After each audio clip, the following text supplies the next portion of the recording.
Vamos conhecer o que é o iSports e como ele pode ajudar os olheiros. Na matéria da semana, a locução é de Heitor Facini. Observatório do Esporte. Confira a reportagem da semana. Um tema em debate.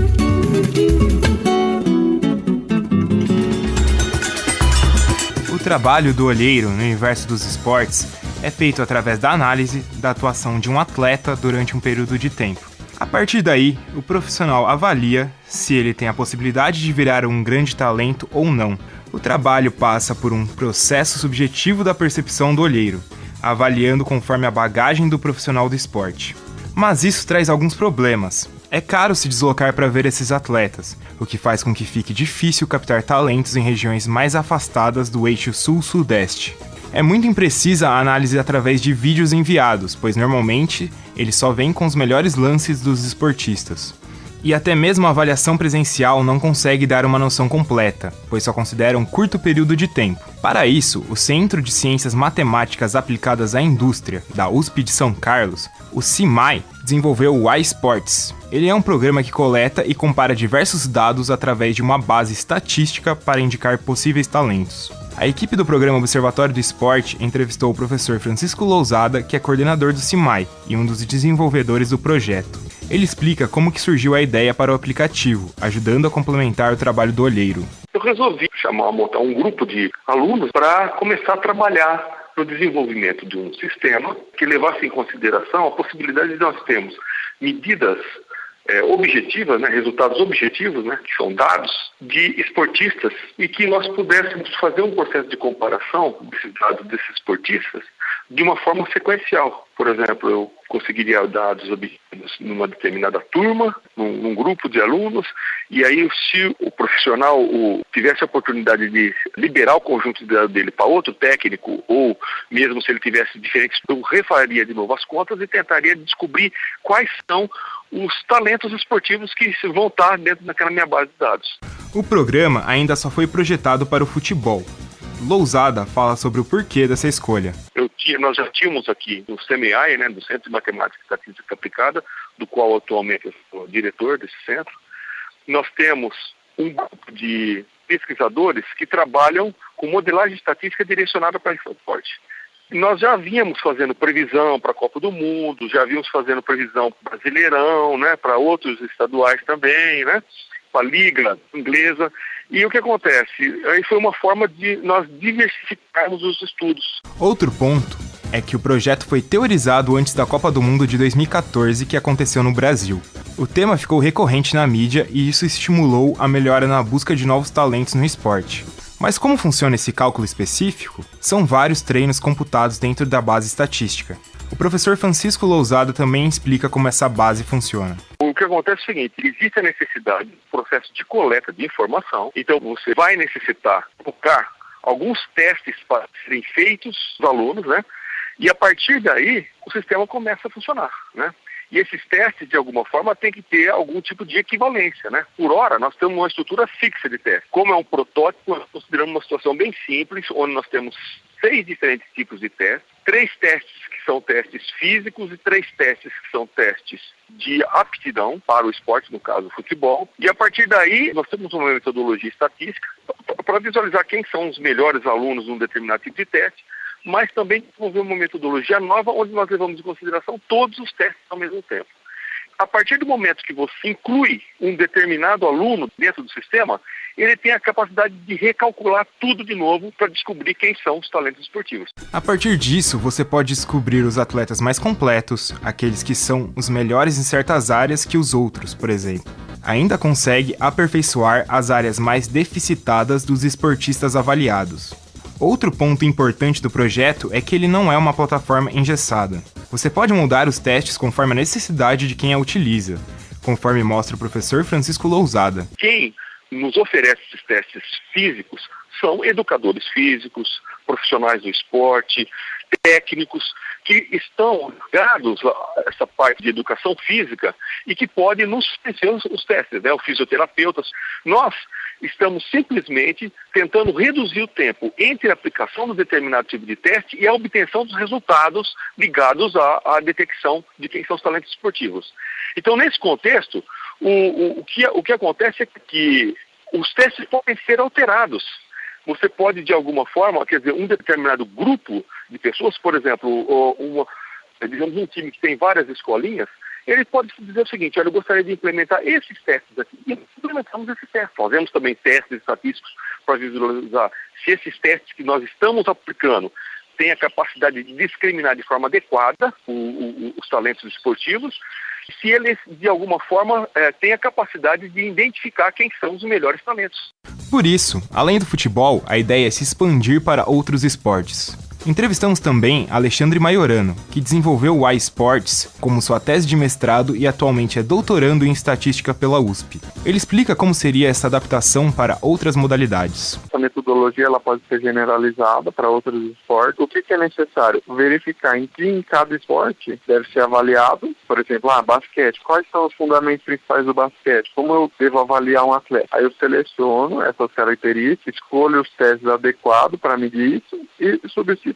Aí eu vou ter um sistema para futebol, um para basquete, para vôlei, um para tênis, etc. O programa tem a ideia de ser o mais prático possível para que todos possam acessar e conseguir utilizá-lo. O professor Francisco Lousada o apelida de Facebook do esporte. Em nuvem, você não precisa instalar absolutamente nada dentro de computador algum. Ele pode ser visto em iPad, laptop, iPhones, em qualquer um desses instrumentos ele pode ser utilizado. São feitos em tempo real. Um cadastro pode ser incluído no sistema de forma imediata. E o que acontece, o mais interessante é o seguinte: ele é uma estrutura como se fosse o Facebook do esporte. Você tem a oportunidade de fazer um processo de comparação entre seus alunos. Mas se você liberar a tua base de dados para um outro colega, para um outro educador físico, ou mesmo se você tiver duas turmas e você liberar as bases de dados, o sistema recalcula tudo novamente e tem um processo comparativo entre as duas. Ou seja, todo mundo que eventualmente estiver liberando a sua base de dados, o sistema processa esse cálculo novamente e tenta visualizar quem são os indivíduos que têm as melhores colocações. E a praticidade ainda se dá na forma de ser utilizado. Não há necessidade de papelada, por exemplo. É o que fala Alexandre Maiorano, um dos criadores do projeto e doutorando em estatística pela USP. Geralmente, quando você vai coletar muitos dados, assim, gera muito papelada, ficar preenchendo ficha. Pelo site, você pode chegar com um tablet no próprio treinamento, coletar os dados e já ir preenchendo e já ir salvando, vai atualizando a base de dados instantaneamente. Alexandre ainda fala sobre como o sistema é importante no quesito de diminuir as barreiras geográficas para achar esse talento. Principalmente no nível mundial. Então, por exemplo, um aluno daqui de São Carlos, ele pode ser comparado com um atleta lá da escolinha do Barcelona e ver como que ele está. E outra coisa, ele não limita uma comunidade carente, bem distante, que não tem muito meio de locomoção. É só ir lá, aplica os testes, cadastra no sistema e aí online mesmo você vai avaliar e comparar. O mais importante de tudo é que o iSports não quer acabar com o trabalho do olheiro. A ideia, segundo Alexandre Maiorano, é ser mais uma ferramenta. A seleção de talentos ela é muito subjetiva, né? O olheiro vai, assiste um jogo, assiste o treinamento e fala, esse menino é bom, esse menino não é. Então, a gente quis criar uma ferramenta que auxiliasse no processo de seleção de talentos. Não que substituísse o olheiro, mas sim complementar essa função de selecionar. A previsão é que o projeto fique disponível para ser usado antes das Olimpíadas do ano que vem, que acontecem no Rio de Janeiro. Muito bem, vamos aos agradecimentos. Agradecendo ao professor da USP de São Carlos e coordenador do Centro de Ciências Matemáticas Aplicadas, o CEMAI, Francisco Lousada, e também agradecendo o doutorando em estatística, Alexandre Maiorano, um dos idealizadores deste projeto. Continua conosco para debater essa matéria, né? O Heitor Facini, que fez a locução. O Heitor, começo justamente contigo, né? É claro que é um projeto que está engatinhando ainda, mas pode ser, tem tudo para ser bastante útil, né? Principalmente saindo do eixo sul-sudeste. Então, achei muito interessante porque não se vê muitas iniciativas desse jeito. Eu acho que esse projeto é até pioneiro nisso, pelo que eu vejo no mundo inteiro. Porque o trabalho de captação de talentos é feito nos dias de hoje só com o trabalho presencial do olheiro, no máximo por vídeos. E isso gera talvez uma imprecisão, um pouco pensando em como captar. Talvez isso, utilizando com a percepção do olheiro, utilizando esses testes para saber como que foi o desempenho dos atletas durante as peneiras, isso pode talvez dar uma contribuição. E eu acho que tem uma ideia até mais, porque pelo que eles falaram nas entrevistas, é mais voltado para a categoria de base. Se você acompanhar jogos para captar talentos sul-americanos, por exemplo, se você procurar jogos de jogadores já formados, você pode inclusive achar reforços para o seu time. Pelo menos isso que eu consegui compreender do projeto também. Isso que eu achei interessante. Porque... E outra coisa que é colocada é que também não vai acabar aí com essa função de olheiro, né? É simplesmente uma ferramenta que vai, com certeza, colaborar bastante num segundo momento, mas vão continuar sendo utilizados esses olheiros que grandes clubes possuem, mas que, como foi frisado aí durante a matéria, não existe essa percepção maior em outras regiões do país, né? Sim, e ainda que não tem como acabar com o trabalho do olheiro, o futebol não é um esporte tão direto assim, que você pode medir com números exatos, porque você pode conseguir um jogador que em alguma outra partida, alguns treinos, ele não consegue produzir tanto quando ele produz no campo, porque envolve muita coisa psicológica, envolve muito da personalidade do jogador. O futebol não é tão direto assim que só os números vão definir se o jogador é bom ou ruim. Sim. E os professores, o que acham desse projeto, Zeca, Tuca? Bem, posso falar? Não, eu ia fazer uma pergunta a você. Então faça, Zeca. Se quando você jogava vôlei, Tucamérico, se houvesse esse projeto em vigor, você teria sido descoberto para o mundo do vôlei internacional com o seu desempenho em quadra? Olha, talvez fosse a única chance, porque no universo que se escolhe pelo tamanho, a estatística seria minha salvação, né? Você já estaria barrado na sua estatura. Na estatística da estatura. Na estatística, é estatura, né? Mas eu acho que é o seguinte, eu acho que... Primeiro é pensar a profissão, essa questão, a condição de olheiro, né? Que normalmente é um ex-jogador e que tem lá um certo feeling, mas uma formação que para usar tecnologia eu creio que vai ser um pouco complicado. E eu acho que é difícil também, a não ser que esse olheiro carregue seu tablet e faça acompanhamento durante um certo tempo de um jogador na base, ele consiga ter esses dados. O que não inviabiliza a possibilidade do uso do software, que eu acho que é interessante, né? Mas por outro lado, como o Heitor bem falou, eu acho que tem esportes, né, aos quais se aplica mais facilmente o uso da estatística, né? E o que determina isso? O grau de previsibilidade. Então você pega um jogo como o basquete, o vôlei, mesmo com jogadores muito talentosos, o grau de previsibilidade da jogada é muito maior do que um jogo de futebol, que tem 11 jogadores, o árbitro, o vento... o talento profissional, a falha do... Você citou uma questão que eu acho que poucas vezes é considerada no jogo de futebol. O jogo de futebol é uma das poucas modalidades de massa que é jogada com qualquer tipo de clima, de temperatura, pode ser jogado com a chuva, com neve. Os jogos de indoor, né, o basquete, o vôlei, o handball não sofrem desse problema. Mas você tem arenas climatizadas. Há uma parte deles climatizados, né? Agora, quais os esportes são disputados sob algumas possibilidades de ação na natureza? A Fórmula 1, o automobilismo de forma geral. O vôlei de praia. O vôlei de praia, o futebol americano, o golfe, se bem que se há uma chuva forte, a partida do golfe é suspensa. Então, pouca gente considera que há outras questões que envolvem o desempenho do jogador e que estão para além dos números. Sim. Como é que é o terreno, dimensão do campo? O futebol é uma das poucas modalidades esportivas em que a dimensão do campo ela não é a mesma, dependendo de um estádio para outro. Inclusive havia um movimento há pouco tempo, eu acompanhei na mídia, para que se uniformizasse, né, o tamanho, porque a variação é muito grande. Você que é árbitro, essa variação pode ser de quanto a quanto, Zé? Que eu não lembro de cabeça. Comprimento de 90 a 120. Então são 30 metros, é muita coisa. Se bem que a FIFA, para competições internacionais, determina os 110 de comprimento. Mas a regra diz que é de 90 a 120. Então a gente pode ter um campo com 90, curto, um de 120 maior, mais comprido. 30 metros é mais que uma quadra de futebol do salão. E como você disse, eu acho que essa tentativa do software é muito válida. Eu acho que permite, por exemplo, a gente ter acesso e fazer levantamento de dados de jogadores que a princípio não tem uma vitrine tão grande por jogar em cidades pequenas ou regiões mais afastadas dos grandes centros. Agora, para mim, nada vai substituir a figura presente do olheiro, que vai poder enxergar no rosto do jogador, vai poder sentir a expressão facial, vai poder sentir o cheiro da grama, da bola, do jogador, do vestiário. Isso é insubstituível. Não é? O que eu acredito, Zé, é que esse tipo de software tem uma função muito importante no partir do momento que você pega o atleta e leva ele para formação. Sim. Na categoria de base. Aí você vai ter um acompanhamento. Mas aí tem outro problema, porque na categoria de base você está com o desenvolvimento do atleta, tanto na questão da faixa etária, a cada 2 anos ele pula de categoria, tem um desenvolvimento motor que muda conforme o aumento da idade. Então eu fico me perguntando, será que na base é o ideal? Porque um jogador que é muito bom aos 14 pode ser um jogador muito ruim aos 17. Então, pelo que eu entendi, a ideia do software é você acompanhar e dividir estritamente essas questões. Por exemplo, ele está avaliando a parte física, a parte do talento, a parte da técnica. Isso eu acho que é interessante pelo ponto de, por exemplo, esse jogador, ele com 15, 16 anos, ele é mais avançado fisicamente que os outros, mas ele não é tão bom na técnica.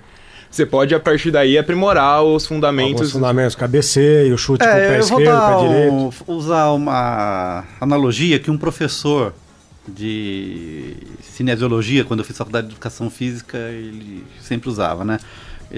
O que é cinesiologia? Cinesiologia é você estudar os movimentos e tal. E o que ele falava era o seguinte, que algumas tecnologias, como o eletrocardiograma, elas não falam que você tem. Elas apontam algumas possibilidades. Então a metáfora é assim, eu tô passando numa rua em frente ao estádio. Se eu escuto o barulho lá dentro, eu sei que tá tendo uma partida. Mas eu não sei quem tá jogando, quanto tá o placar, né, quanto tempo de jogo tem. Então, que sinaliza algumas coisas, mas não pode dar um diagnóstico preciso. Sim. Né? Agora, eu acredito que o melhor uso da estatística, né, pode ser feito como é feito no vôlei hoje, algumas coisas do futebol. É para o jogo mesmo. É você fazer um levantamento de características do time adversário, por onde ataca mais, dependendo de tal formação, como é que joga, que é uma coisa comum no vôlei, no próprio futebol americano. Várias modalidades. Muitas modalidades. Se você está passando, na porta do estádio, você não sabe quem está jogando, quem fez o gol, é isso? Isso. Mas se você passar na janela de uma casa no domingo à tarde, via a televisão ligada, você já sabe quem está jogando. Aí é mais fácil.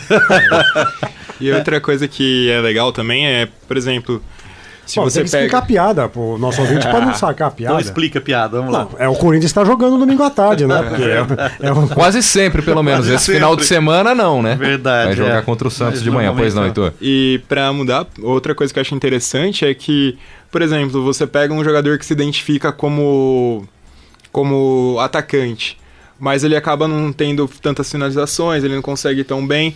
Aí com essas estatísticas talvez você pense, ele consegue ir bem na roubada de bola, consegue ir bem no desarme, aí você pode puxar ele para zagueiro e começar a desenvolver lá, ele pode ter mais aptidão para ser zagueiro. Coincidentemente, Heitor, nós gravamos na quinta tarde e na quarta noite eu assisti um filme que eu deveria ter assistido há muito tempo, que estava devendo, que é o Moneyball, o homem que mudou o jogo, que vai contar a história do Billy Bean, que era o manager do time Oakland Athletics, e que, como era um time pequeno que não tinha muito suporte financeiro para montar essa equipe, ele se apoiou no economista especialista em estatísticas para pegar aqueles que seriam refugos de outros times, ou que seriam mal utilizados, né, ou que tinham estatísticas boas em determinadas jogadas ou posições, para tentar montar um time com pouco dinheiro, né?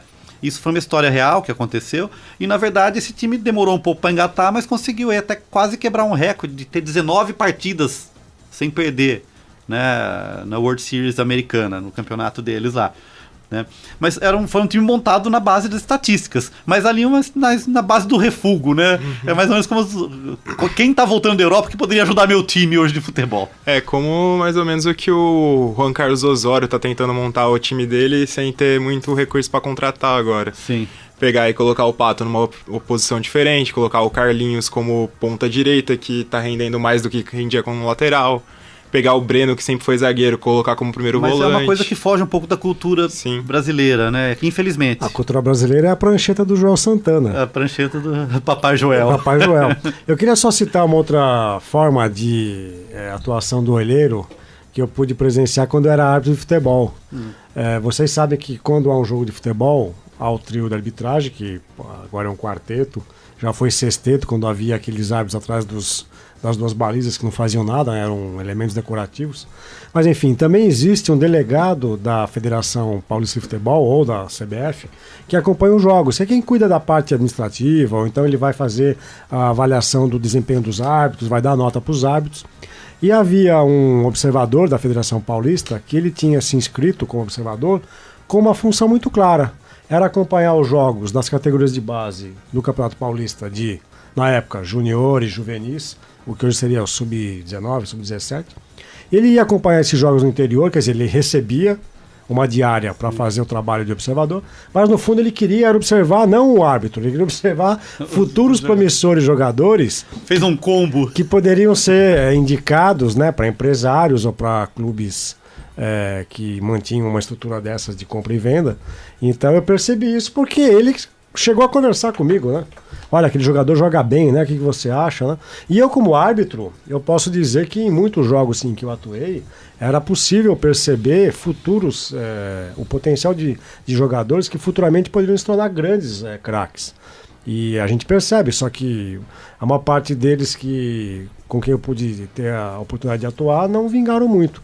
O que eu me lembro que eu sempre achei um belíssimo jogador, educado, muito cordato, craque de bola, era o Renato, que jogava à época no Guarani.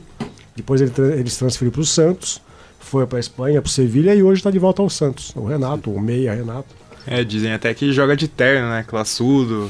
Eu cheguei a atuar em umas 3 ou 4 partidas com o Renato, como capitão do Guarani. Educado, Zeca? Extremamente educado, uma pessoa muito simpática, muito respeitosa com a arbitragem, e eu achava que ele tinha um toque de bola para aquela época, né, na categoria dele de juniores, né, ele tinha 18, 19 anos, isso é metade dos anos 90, eu achava que era um jogador que teria muito sucesso.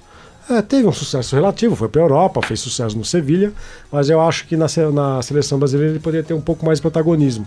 E esse é outro problema, misturando um pouco os assuntos aqui, mas jogadores que despontam em grandes clubes do Brasil e quando se transferem para a Europa, optam por clubes pequenos, de boa expressão. O Sevilha é um exemplo.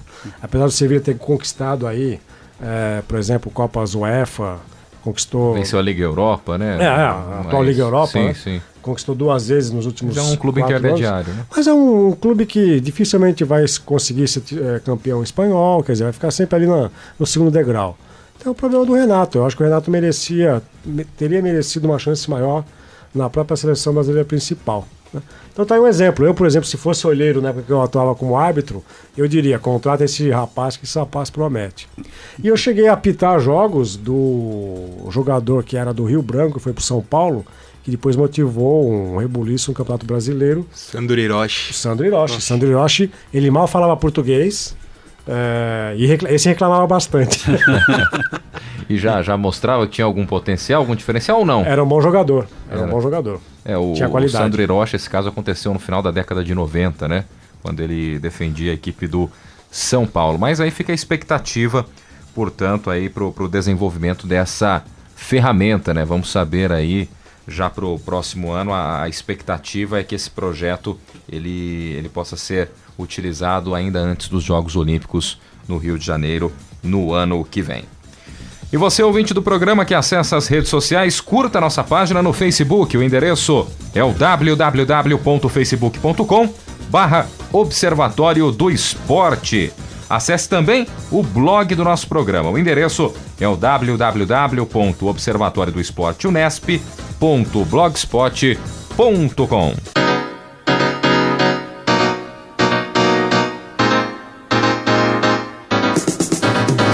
E o Observatório do Esporte deste sábado vai ficando por aqui. Teve locução de Guilherme Dias e Heitor Facini, com comentários de Tuca Américo e Zeca Marques.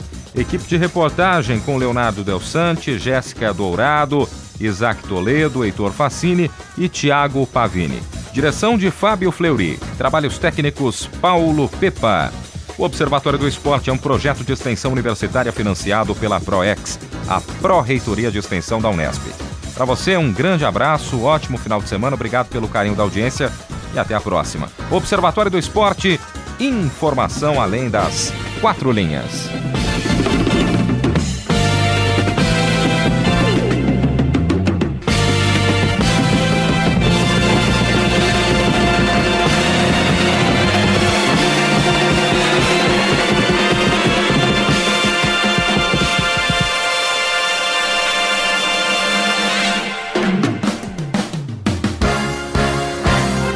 A Unesp FM apresentou Observatório do Esporte, o programa que dá bola a todas as modalidades esportivas.